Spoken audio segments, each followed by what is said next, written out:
রান্নাঘরের পাশে একটুকু জমি, সেথা খেলা করিতাম আমি আর উনি।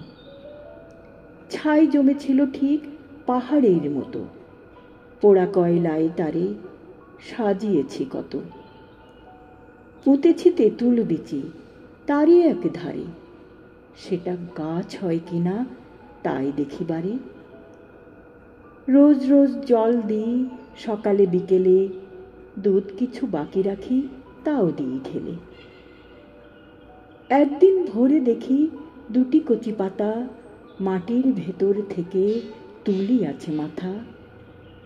দিনে দিনে দু চারিটি ডাল দিল পেতে, আমার সমান হলো 2 বছরেতে।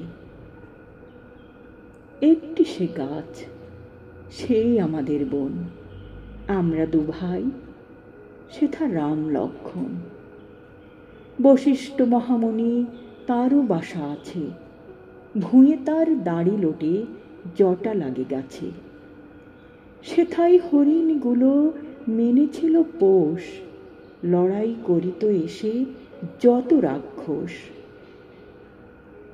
9 বছর হলো যবে আমার বয়স, হঠাৎ বনের খেলা হয়ে গেল শেষ। বাবা গেল কালনায় রানাঘাট থেকে আমারে কলিকাতায় মার কাছে রেখে।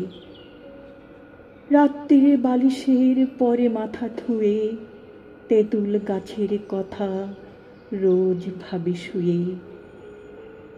আর সেই তপবন নেই সেইখানে, বশিষ্ঠ মুনি আজ কোথায় কে জানে।